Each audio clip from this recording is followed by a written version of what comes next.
4 additional salaries जो हैं as bonus दी जाएंगी एम्प्लॉयज़ को। ज़ाहिर है इसके अंदर ईयर मार्क उन्होंने किया होगा, तमाम स्टाफ की शायद ये नहीं है, बट जो उनके क्या कहना चाहिए सर टॉप परफॉर्मर्स हैं, ये उनके लिए उन्होंने चीज़ की है, तो उन सबको मुबारक हो। ये एक बात रहेगी सर। उसके अलावा उन्होंने सर ये भी कहा है कि जो कस्टम्स के पोस्ट्स हैं इंडस रिवर और बलूचिस्तान में, मिलिट्री लेड जो मैन हैं जो वो होंगे वहाँ पे मौजूद होंगे, तो स्मगलिंग को रोकने मतलब मिलिट्री मैन लेड एक वो होगी। ये भी अच्छी चीज़ है, स्मगलिंग रोकनी चाहिए, हम उसके बहुत खिलाफ हैं। बट सर ज़्यादा मैं फोकस करना चाह रहा हूँ FBR के ऊपर। 1100 गाड़ियाँ हो गई, 4-4 तनख्वाहें होगी, यानी कि अब बोनस जब मिलेगा इस महीने या अगले महीने तो वो टोटल 5 सैलरीज आपको इकट्ठी मिल जाएंगी। तो सर वेकेशन ऑन है, एक तो ये खबर होगी सर। उसके अलावा सर जो गुशवारे जमा हुए हैं 2023-24 के टैक्स ईयर में, उसके अंदर सर एक ही मैं आपको 2 फिगर देना चाहता हूँ। उसमें से सर 39% जो टोटल सबमिशन में से हैं वो ज़ीरो इनकम डिक्लेयर करके उन्होंने सबमिट करी। मतलब उन्होंने कहा यार हमने इस साल कुछ किया ही नहीं, हमने कुछ कमाया ही नहीं। सो वो जो एज इज़ सबमिशन होती है फाइलर स्टेटस अपना एक्टिव रखने के लिए, उस बेसिस पे लोगों ने वो फाइल कर दी हैं। तो सर ये भी है। तो सर बस सारे मामला जो हैं वो ठीक हैं, everything is on the up खर्चे के लिहाज से।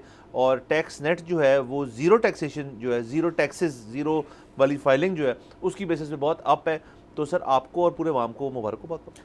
सर देखिए, मैं तो अब आपको दावे से कह सकता हूँ कि FBR जो है ना वो एक दिन बिल्कुल ठीक हो जाएगा और तरक्की करेगा। और उसकी वजह ये है कि ये होती है अप्रोच कि यही मैं और आप कोई काम कर रहे हो, कोई हमारा कारोबार हो और उसमें हमें फ़ायदा ना हो रहा हो या हमें एक्चुअली नुकसान हो रहा हो, तो हम क्या सोचेंगे, हम कुछ महीने बाद सोचेंगे कि यार ऐसा करते हैं कि कॉस्ट कटिंग करते हैं, डाउन साइज करते हैं और उसके बाद जब परफॉर्मेंस बेहतर होगी तो फिर दोबारा से टीम बिल्डिंग करेंगे।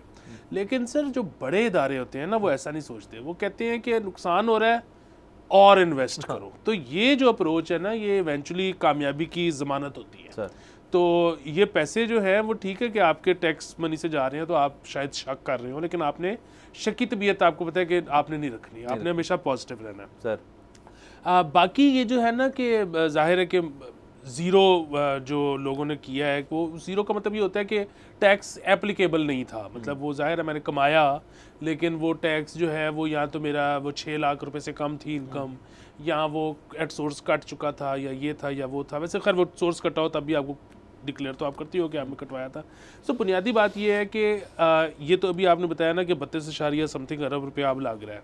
थोड़े अरसे पहले भी आपको याद होगा कि एक ग्रांट मंजूर हुई थी और उस ग्रांट में जो पैसे थे उसकी फ़िगर मैं भूल गया हूँ, लेकिन उनमें ये भी शामिल था कि जी अभी हमारे पास जो लोग अपना डाटा फाइल करते हैं उसको चेक करने के लिए कि लोगों ने ठीक किया या गलत किया है, हमारे पास जो एनालिस्ट हैं वो बमुश्किल 8% अकाउंट्स चेक कर सकते हैं।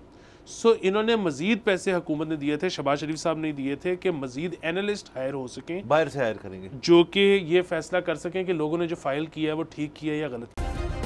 सब्सक्राइब करें और बेल दबाएं ताकि कोई खबर रह न जाए।